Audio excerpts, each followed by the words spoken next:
Hey, welcome to the Grit Podcast, episode number 14. The Trice is right. I'm your host, Jamie Worley.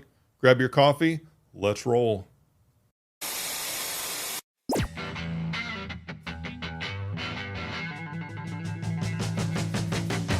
Welcome to the Grit Podcast. Welcome to the Grit Podcast, the podcast that motivates and encourages you to become the real man you're destined to be. We're casting live in the rugged Northwest, just east of the trailblazing city of Portland. So let's get locked and loaded, because it's time to get gritty with it. Here's your host and lead grit man, Jamie Worley. I should turn my life into a sitcom. What? I should. Hey, stop, all right? You are wasting content. Oh, okay. Welcome to the Grit Podcast. I'm your host, Jamie Worley. I'm here with Steffon Trice. Oh. And he's already wasting my content. And I've told him we're not started yet. But, you know, he's young and rebellious. He's not going to listen to me. But I got to tell you, before you get a look at this cat on camera, I want you to know that there's this young guy. We have a men's group on Sunday night. And it's full of grown men, old men, and grown seasoned men. And all of a sudden, this guy with dreads comes in. Those dreads, right? Yes, they are. Okay, I'm not going to let you see him yet because you know you're going to be shocked at how young this guy is. He comes into our group, and he's got his life together more than most of the 60-year-old men. And I just thought to myself, I've got to have Steffon on this podcast. I've just got to have him because when I was his age, there's no way I had thoughts about any of the responsible things this guy thinks about, and I didn't have the knowledge he has. So without further ado, let's cut to the camera. Steffon Trice. Hello. Happy to be here. Are you? Yes, I'm so excited. You can see I can barely sit still in my chair. I know you were skipping when you walked in. Yeah, I basically do that often. I try and live life on a happy, jolly note. You know, really keeps me going. Yeah. So you're really positive. It seems like all the time, and that means one of two things to me, or a combination. Either you're just wired that way, and that's cool, or you have not had enough pain in your life yet to get that dialed down a little bit. I hope you never dial that down. Oh well, you know, I've it's not the lack of pain that caused me to be this way. All right. You know, I've gone through a lot of stressful situations, and you know, always got to keep that mindset. You know, there's a quote that's been told to me. You've made it through 100% of your worst days, and so you know, when I think of it that way, I've made it through every hard day in my past. It's like I can make it through this hard day in this future. Well, you're sitting here. I just got to be on the bright side. Right? Yeah. You made it to this moment. I know. Man. All right. So here's the question I had, because all I know about you is what I've seen in Sunday night group. I'm highly impressed with you, but I got to see if this is real or not. I don't know if you're real or not. So I'm going to press in a little bit, and what we want to find out today, me and all the grit men out there who are smashing that like button and subscribing to the Grit Podcast and sharing it with everybody they know. Matter of fact, 1/4 of all of our listeners are women. Isn't that nuts? For you, 1/4 of our listeners are women? Yeah. On a podcast for men. On this podcast, for men, 1/4 of all of our subscribers are women. And you're saying that doesn't show the importance of women in men's life? I'm saying it does. I'm glad they're listening because you know what they're doing, right? What they're doing is they're finding out all of our secrets. Oh. So that they can dominate us even more. It's a psyop. Yeah. And I'm going to prove it because I'm going to get Erin Beggs. She was on one of my earlier ones. Do you remember watched her? That one. What did you think about her? Huh? I thought it was great. You thought she was great? I think I wanted to reach out to you and get in contact with her because you know it had me thinking about all the ways that I wanted to start my brand and like all the useful information that she has. Well, that backfired. She's mean. What are you talking about? What do you mean? Did you not hear her give me a hard time on my show? I host this show, and Erin Beggs, and I know that you're watching. She gave me a hard time, but I tell you what, her and I have some chemistry on here. There's definitely something going on where I think we'd be good together. I've actually asked her. Okay.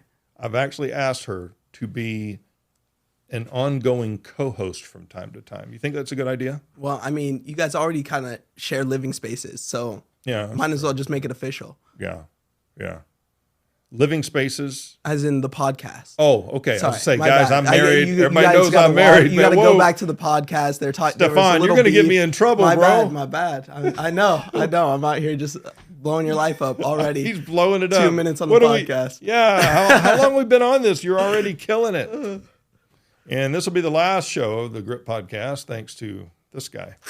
Man, here's what I got to ask you. Let's get down and dirty because I honestly don't know you other than what I've known from you in group. I don't know if you're real or not.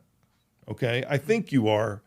But what I want to know is, who are you? Where did you come from? Literally, where do you live? Do you have a job? What's your ethnicity? You're obviously not white. I'm so white I'm clear. We're obviously different colors or different shades of the same color. Who are you exactly? You guys know my name. It's Steffon. I'm waiting for the world to know it, but yeah, you are. I'm just a kid trying to figure it out. I come from Portland. Was born and raised.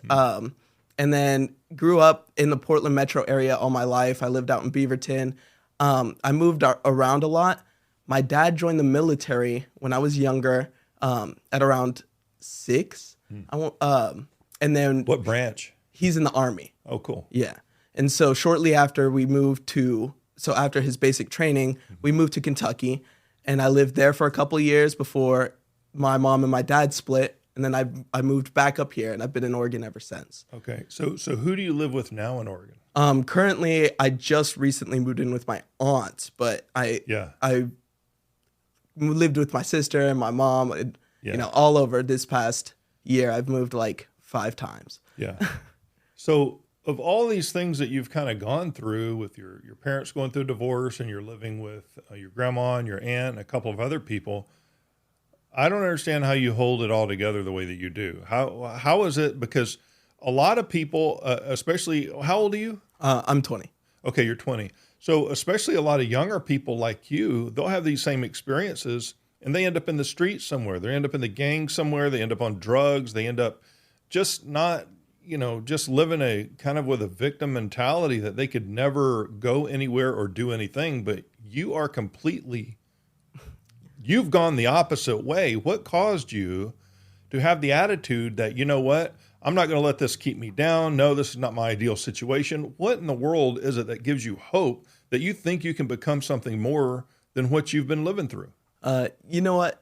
2 years ago, if you would have asked me that question, I would have been like, well, I'm just going to end up on the streets, Really? doing nothing. Yeah. That was your mindset then? Yeah. Huh? I mean, I had moved to Bend to go to college, Central Oregon Community College. Sure. It's a good school. And I had dropped out, just because I realized school wasn't what I wanted to do. It's not for everybody. And I was just working full time. I was moving around to whatever place like I could be, looking for whatever my next opportunity, like whatever I was going to do with my life. But I was completely content with doing nothing, playing video games all day and working all day, like just getting stuck in the cycle pretty early, Well, I'll tell you what, I know 40-year-olds that play video games all day. Yeah. Well, And how old are you now? You're 20. 20. You still playing video games? No, I haven't played video games in about 3 months. I used to play like 5 hours a day. Wow, that's a long time. Yeah. Nothing wrong with video games, but 5 hours a day, that's a job. That's a waste of life because I job. didn't make it a job. And that's the problem, Yeah. I kind of, I came out here for a little family event for my grandpa, and I met David Ligatich. He's my uncle. Whoa. You met the school board guy, the guy I had on here? Yeah. David Ligatich. The guy who's not supposed to be alive, who's on borrowed time, that guy. On borrowed time, that dude. The one in Same. The one in Same. Yeah. Okay. Tell me about that. Well, him, David Ligatich. His wife is my aunt. Oh, Dana's your aunt. Yes. I didn't know that. Yeah. So Dana's my aunt, and so we were over for a family event, and I had recently been looked at for moving up in the company I was working for. Yeah. Just in management. I was a lead on the floor at Mod Pizza. Okay. That's good pizza. It's really good because you get to make it your own. I know, own way. right? I know. How can you not love what you make? You put your own Oh, love. that's and joy pretty into- easy if you've seen me cook. Oh, well, my aunt too, but we won't talk about that. Oh, shots fired. Dana. No, not Dana. Not Dana. Oh. The one I live with. Oh, okay. No. You're safe. It's Dina. And you're safe. Yeah. It's Dina and Dana. Oh, got it. Okay. Dina and Dana, yeah. Well, we're not going to talk about Dina's bad cooking. Yeah, we won't. We won't even mention it. Not even a little bit. No. Okay. So anyway, you're at Mod's Pizza. No, so I was at Mod Pizza Yeah. and I was, just working, not Yeah. doing nothing, just working. Didn't have any plans or goals. And, I talked to David one time. I made a joke. I was like, hey, I'm being trained as an AGM. Why don't you start up a biscuits cafe out there and let me run it? And he was like, you don't want to do that. You don't want to be in the food business. He was like, you don't want to do this for the rest of your life. Says the guy who owns like 6 of them, right? Yep. You don't want to do what I do. Exactly. You don't want to be the food. I was like, yeah, I do. I want the opportunity. I want something more. Oh, you were hungry. I was like, I don't want to just work for nothing. I've always had a strong work ethic and like been driven to be the best in whatever I'm working at. Yeah. I think that comes from the ADD. Well, hold on a second. Okay, so part of that comes from the ADD, but that's also a choice of a mindset, isn't it? I mean, did you because you said you were playing video games for like hours a day, and all of a sudden, where did that shift take place that you no longer wanted to do that? You actually wanted to be a productive member of society. You started having goals. Like what was the one event maybe? Maybe it wasn't anything, but maybe it was something that triggered you. What was it that triggered you to turn you a different direction? Yeah, but so having that talking to David, he was like, you don't want to be in the food business. I was like, yes, I do. I was like, let me do it. Like, let's figure something out. He's like, well, I have an opportunity. Let's talk about it. And then we talked about it. He was like, first, you need to read Rich Dad Poor Dad. Oh, that's a good book. Yeah. And that's a great book. Did you read it? I read it all the way through, front to cover. I'm on my third time now. Wow. And this was the beginning of last year. Okay. So I had already been in the state of like, I stopped talking to my dad when I turned 18, right before I turned 18. And so I was going through, all of that, not really knowing where I was or who I wanted to be and not having like the people around me to kind of push me in that direction or like help me find it. So I was, just sitting stuck. So David told me to read Rich Dad Poor Dad. I read that book and it changed my life, man. It changed my entire view. I mean, it wasn't quick. I can say it was very slow. It just started a little spark under there. And I was like, that's interesting. Like I've never been told these ideas or, how to this other alternative way of thinking, it's never been put out to me like that. And so I just kind of grabbed a hold of it and saw where I could implement it in my life and, just started figuring out, okay, what am I who I want to be? And I was like, no, in the position that I was working all day, playing video games all night and not doing anything else. I was like, okay, this isn't where I want to be. This isn't going to help me be where I want to be. And, now, did you know where you wanted to be or no, did you just know I want to be somewhere else? I want to be somewhere else. Okay. That's where where do I want to be? So you don't necessarily have to have a pinpoint, specific, very detailed goal of where you want to be in order to make a change. No, definitely, especially not to get started. Like I said, my ball started kind of slow rolling. I got this info and I started doing more research and going down just, random rabbit holes at 3 a.m. about what an IUL is, and what's an IUL? I don't know what that is. Indexed Universal Life Insurance Policy. Oh, okay. Things like that. When I learn about an HSA and what, all these different things. Anyways, I just started going down the rabbit holes and like, okay, I started noticing a lot more opportunity in my life that I was blinded to before. Yeah. Yeah. Wow. And once you open the door to all the possibilities and opportunities that are out there, then it's like, okay, now what steps do I have to take to just grab onto one of them? So I called up David. I was like, okay, let's do this. Like, I want to do this. So we made a plan. 6 months, I'd move back out here and I'd start working for him. So I'm currently working full time at Biscuits Cafe. Really? Yeah. Which location are you at? I'm at the Gresham location. but okay. I also float around to the other 4 in the area. Oh, wow. I 4 didn't know that. locations down to Oregon City. So I work Nice. full time in both the front of house and back of house. Yeah. I've been like David told me to learn the business, so I've been trying to learn every position. I've heard he's pretty good to work for. Yeah. Is he mean? Oh, you don't see much of him. He runs the business side. Yeah. You'll see his face. No, he's the nicest one there. Yeah, I know. Dana. I'm just trying to get him in trouble. I'm trying to get other people to get David Ligatich in trouble. No. There's no trouble there. So let me ask you this. I've read Rich Dad, Poor Dad a number of times as well. Yeah. I think 3 I've read it.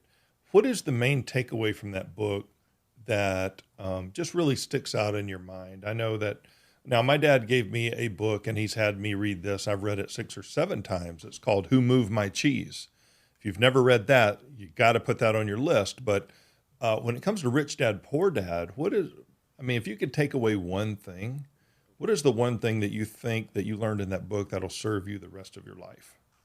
To forget everything that you know about money as it is, and being as open. Like, I guess the biggest thing is being as open-minded. Yeah. That's what that book has really allowed me to do. I've always been one to listen to both sides, but that really made it, the way that I thought that, this whole money thing worked is not anything at all to what this is saying. And so now, being strong enough to read both sides and, figure on which one's out actually right. Yeah. And so, I think that's the biggest thing that the book has taken from me. The mental challenge. Okay. So you moved out here and now you're working for David Ligatich for Biscuits Cafe, and that's going pretty well, it sounds like. Yeah. So where are you right now in the present with your life? Where is your mindset now, and what are you looking forward to and why? Yeah. Well, I had an experience with a family member. My stepsister had a falling out and she moved in with us, and that ended out in a not so good way. And it kind of left me in this position where, like, all the plans I had made with her and my nephew incorporated into my life. Yeah. Where those were all off the table now, and all the plans that I had made originally for my own moving out here without them around those were too far past. So where am I left? And where can I carve out my setting up for the future, I guess. Yeah. What do I want to stick myself to? I've spent the last 2 years kind of just researching and seeing how I can build up my backbone and my foundation for my future, and building my goals and my plans for what I want to do. And I've just been in the process of sticking myself to a course, to a path. Just you can't learn without making mistakes, and you should also learn from the mistakes of people around you.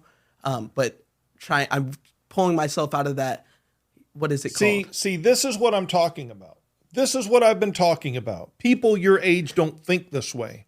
They don't think this way. I know 30 and 40 and even, you're not going to believe this stuff, I know even 50-year-olds who don't think the way that you do. They're stuck.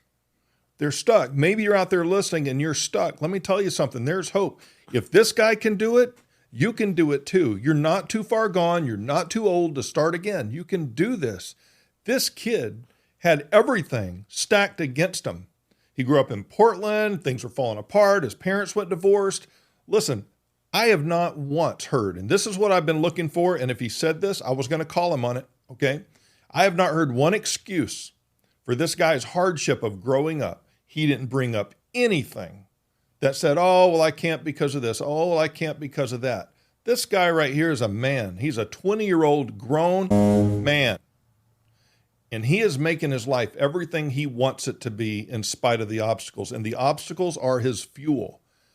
I can't tell you how encouraged I am to sit here and talk to, and some of you guys are going to give me flack for this, but I'm going to say it, to talk to a young man of color who is not walking around saying, oh, this happened to me, that happened to me, I can't, people keeping me down. You are living proof that anyone, no matter who you are, can put your head down, hard work. If you have a good attitude, you can make it. The cards are stacked against you, Steph. Yeah. They've been stacked against you probably most of your life is what it sounds like. And you have come out the other side, and you're not even close to being done. Yeah. I mean, I'm excited to watch where you go next because, bro, your attitude and the way that you think, it's not just your attitude, it's also the way that you think on a daily basis about everything that's happened, everything that is happening, and your future. It's the way that you think about this stuff that's going to get you there. Yeah. You have won the battle of the mind.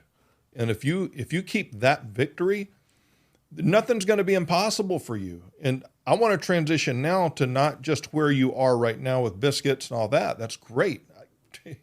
I don't know a 20-year-old like you, or very few. Let me ask you this. And it doesn't have to be a pinpoint, but where do you see yourself in 10 years? Well, but I'm currently working on my 10 years right now. Wait. You've already got a 10-year plan? Well, I got my 5 years. So I'm working on my 10 years now. Yeah. Do you know any 20-year-olds out there, men? Any 20-year-olds who have a 5-year plan? No. I digress. Please continue, Steph. Well, and in 10 years, I'll definitely have started my family. And I'll have been hopefully out of Oregon. I mean, that's the kind of goal. I want to, at the end of my 5-year plan, to be in the opportunity to be able to make the option to move out of Oregon and be able to live wherever I would like to. Well, where do you want to live? Where do you think? I don't know. I like the idea of some land in Texas or even out of country. I don't know. Yeah. I haven't thought of, like I said, Yeah. kind of. There's too many wrenches that can be thrown into the gears for that right. far away. Yeah. I don't want to get myself set on a single space. Yeah, so you're just talking about the freedom to go wherever you want to go. Okay. Yeah. All right, that's good. So, yeah. Go ahead. And then I also, I want to have, at that point, had already started my family, and at that point, that's my priority. Yeah. Yeah. Well, what about for employment? Any idea what direction you want to go, or are you still filling that out? Well, I gotta set my dreams big. So 35 is when I want to retire. Just because I'm sorry. Age 35? Age 35. You really think you can do that? I think it's a possibility. I think given the path that I'm on and the steps that you could take, I think it's a big possibility. Okay, all you grit men out there, even you ladies who are watching right here on Spotify, if you're not watching this on Spotify, I want you to go ahead to Spotify. I'm going to put a poll right down below. If you just scroll down below, do you think Steph has the mindset and the work ethic that he could possibly at all retire at age 35? I'm going to put a couple of options down there. Go ahead and vote. I'll share the results with Steph. We'll see what you guys think, because that's incredible that you would even be thinking about retirement at age 20. Again, you're not normal. You do realize that, right? You know that you're not a normal 20-year-old. Do you understand that? Well, I mean, given the fact that I can't really talk to the people around me, and in the capacity that I do, it's always to try and get them to move forward and be thinking about these ideas. And I have a lot of people. I know I'm abnormal because I gain a lot of followers in my younger community and the people around me. So I mean, well, I wasn't trying to eavesdrop, but I was eavesdropping on your phone call. Yeah. You're going to go help a guy buy a car? Yeah. So how old is he? He's 21. He's 21. Yeah, so you're helping fellow guys do things that you know how to do, and I'm sure they'd help you with things that you didn't know how to do. But you. Yeah. So I mean, he's on some hardships. So he got kicked out of his place, and so he stayed with me for a couple weeks, and then now he's doing great. He's got a better job. He's in his own space, and we're going to go look at a car today. We need each other, don't we? Yes, we do. Yeah, can't do it alone. Cannot. And I could say I'm not here. I'm not where I'm at alone. It's through my mom. Really, she's been the one that's been pushing me and been my biggest support. I mean, nice. Just right in my ear. Well, that transitions greatly to the main question I want to ask you before we end this whole podcast. And I want to talk about this because this is one of the reasons I started the Grit podcast, motivating and encouraging men to become the men they are destined to be. And you are well on your way, my friend. Thank you. And so here's what I want to ask you, and this is for all the men out there. I want you to educate us on something, on two things, basically. Number one, who was the most influential man in your life that helped you become the man you are today? And the second question is going to be, what kind of man are you going to become, and how are you going to carry that on to the next generation? Well, I want to loaded question. Yes. I will say the person who's pushed me to become the man that I'm choosing to walk a path is definitely the biggest contributor is David Ligatich. He hasn't, he hasn't school board guy again? The school board guy again. No, it's just the biscuits guy. Yeah, I believe it. He's a good guy. He's a fantastic guy. If he's not on the school board, if he didn't get elected, it's only going to be because people don't know him. Yeah, that's literally the only reason I can think of. Sure. I mean, anyway, his family mindset and the aspects and what he's gone through and the ups and downs, and somehow he's been the only person in our family that's been able to really keep it all together. I mean, I guess the example that he set for me, and the opportunities that he's given me, he's definitely made me done a lot to help me get to the point of thinking of, I can do this for myself. What's the main thing he taught you? Just the love and care for his family and people around him. Just his example, basically? His example of how he... Yes, yeah. Okay. Exactly. That's exactly it. I mean, the way he, he interacts with his family and how he's, even been there to offer and support me and help me through whatever I've been going through. Sure. Well, I know a bunch of people, a lot of men who came up through broken homes, and they'll see somebody like David Ligatich and how he has his family all together, and that instead of gravitating towards that and being wonderfully affected by that, they become jealous and angry, and they resent people who do have their families and things together. You can't always control your past and the things that happen in the family. Like, you can't control whether or not your mom or dad get a divorce. There's so many things you can't control. But you very easily could have been angry or jealous or resentful for the fact that your friend Luke, let's say, who is David's son, right? Mm-hmm. That he grew up in a home that kind of had it all together, so to speak. I mean, it was a good, loving home. It didn't break apart. What was it that maybe, I don't know, how did it impact you positively when, honestly, you very easily could have been jealous and resentful that he had a life growing up that you didn't? Well, I mean, again, I have to take responsibility for a lot of the actions that, I've taken. The way that I've handled my relationship with my father has not been the best, I can say. Okay. Just from, the actions that I've taken. And I've also had to recognize, after having this falling out, like my cousins have gone through a lot of the same things that I currently am living with.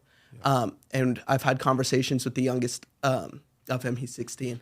And I've been like, okay, recognizing what happened to us doesn't have to be passed on to our future.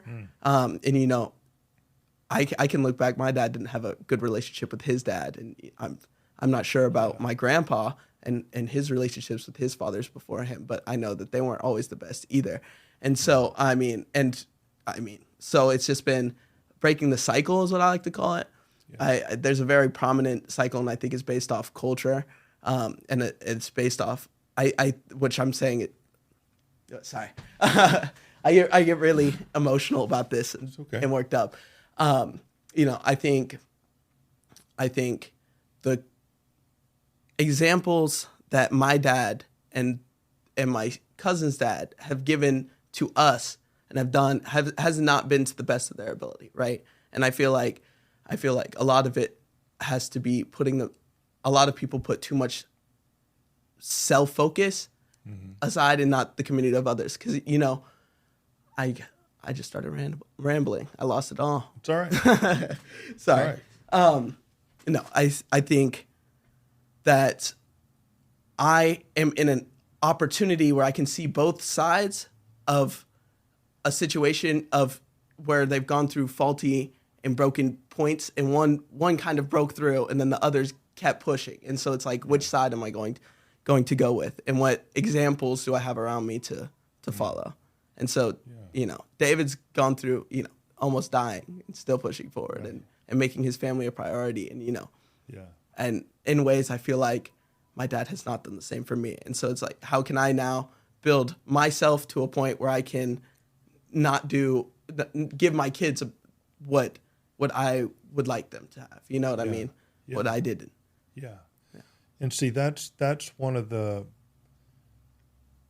when there's tragedy in the home or there's broken pieces in the home, especially the ones you can't control but you're deeply affected by, you have a choice whether to use that pain as fuel to, and this, I talked about this in the last episode called Flat Nosed Men. Yeah, watched it.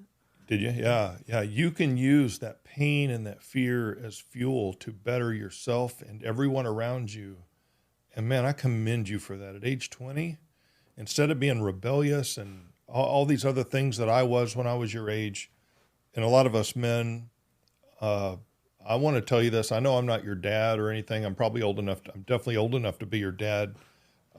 Steph, I'm really proud of you. I am really proud of you.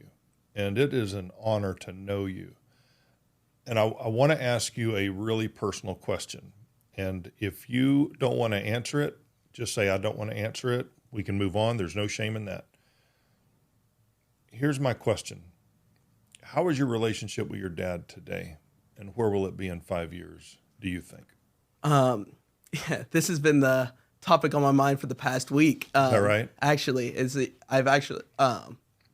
I've had the opportunity to reach out to reconnect with my cousin's dad, and my cousin's reconnecting with his father, the oldest of my two cousins. And so having that am I really in the position? I guess for a long time I wasn't, but I can say now recently, as of 2 months ago, I can tell you the day that I'd be ready to, confront and talk to my father. And, it took me a while, 3 years to get to this point. And, to the understanding of where I'm at. But I think it's just like, once I get to, I'm now at the point where I know where I'm at and I know where I want to be and I know what I'm going to do to take the steps to be there. And so, it's all aboard the train. So that's what I tell people. I'm like, all aboard the train. You can hop on with me, and I'm more than happy to teach everybody and support everybody around me to try, because it's lonely at the top. Yeah, right. I can't be. I want everybody to be up there with me, and so it's like, but they also got to take that chance. So I've told people around, and my dad's like, I'm waiting for him to give me a call. Yeah, and I'd be ready to have that conversation. Well, I tell you what, I truly believe that not only is it important for you to become the man you're shooting forward to be, and you're going to be that man. Yeah. I'm already seeing it in you. Healing of the past is also extremely important because it's baggage, it's anchors. And you can cut those anchors loose without cutting those relationships loose. You just have to work those things out. Exactly. Well, I'll tell you what, Steph, it truly, and I'm not just saying this, guys who know me will tell you, I don't blow smoke. If I don't mean it, I just won't say anything. But I'm going to tell you this, man, I respect you. I respect you more than any 20-year-old that I have ever known, ever. You are special. And look, I know we all like to tell our kids out there, oh, you're special, son, and they are special in our eyes. But there are some kids that you look at. And I called you a kid because I'm 50, okay? But there are some young people like you that you look at and you say, that guy has no ceiling. That guy has no ceiling. There's literally nothing this guy can't do. And those guys are rare. And I know we didn't talk about this interview really before you had no idea really how deep and far I was going to go. And I don't know you that well, do I? No, not at all. Do we know each other very well? No, other than a couple of close moments we shared at the group. That's it. But I do have one gift. If I have any gift, I have one gift. I can see men. And Steph, I see you. When I look at you and I look at any man, I see three people. I see who you were, I see who you are, and I see the man you're going to be. And if you keep down this road, the man you're going to be, you have no ceiling now. But it's a process. It's a hard one. It's going to be a painful one. But Steph, you're going to make it. You keep this attitude, the guy has no ceiling. I'm a little jealous of that. I'll be honest with you. A lot of us men are probably listening to you going, yeah, I don't know if we could have overcome the things you overcame and had the same attitude as you have. Brother, you are different. And I'll tell you what, I'm excited. I can't wait to have you back on here again. As time goes along, maybe you can help me co-host or something, but you have no ceiling. Folks, you want to keep an eye on Steffon Trice. I keep calling him Steffon because I like Stephen Curry, right? Steffon Trice. I'll tell you what, keep an eye on this kid because he has no ceiling and he's going to do very special things. And you know that's not a compliment coming from me that I would give to anybody if I did not mean it, because we're all about being genuine and authentic here on The Grit. And this has been a very gritty interview. Thank you. Steffon. I'm just going with Steph. I accept it all. Thank you. Thank you for what you said. It really does mean a lot to me. Hey, you know what? Take it with a grain of salt. Take it to mean a lot. Whatever you want to do with that, just know that somebody who doesn't know you very well has just said you have no ceiling. And I have a gift of being able to kind of tell who's who. You have no ceiling. I'm excited to see what you can do. Now I'm just rambling because I'm kind of in awe sitting here with you and hearing somebody your age, with your background, with all the things that you have gone through, to have this kind of attitude. I'm going to be thinking about this interview for quite a while because I just don't meet 20-year-olds like you. So all that to say this, man, thanks for coming on the Grit podcast. Will you come back? Yes, of course. You promise? Anytime. Okay. I will be here. Okay. I'm going to bring you in. Maybe you can help me co-host or something. Definitely. If not, we'll do this again. Awesome. All right. Hey, guys, thanks for joining us. Say goodbye to Steph. Hey, Steph, one last thing. If people want to get a hold of you and just encourage you, how can they do that? Do you have an email or something? Yeah. People can shoot an email to you? Yeah, you can reach out to me. My email is sstrice07@gmail.com. I have been on a wave to check it religiously, so I've checked it every day for the past month. Oh, okay. Humongous. I know. I didn't check my email once before. I know. You have made strides. I know. Humongous. Well, I'll tell you what. I'll put Steph's email right down below in the show notes. Hey, send him an email, encourage him. Don't spam him. Come on, guys. You guys know better. Don't be spamming this guy. This guy has no ceiling. Let's keep an eye on this young one. We're going to watch him and make sure that he stays on track, and he will. I know he will. Hey, man, thanks for coming. Hey, we'll see you guys next time right here on The Grit. Like, subscribe, share this episode with everybody you know, because I tell you what, I don't know that there's a more important episode that we've had than this one right here. All right, we'll see you guys next week right here on The Grit.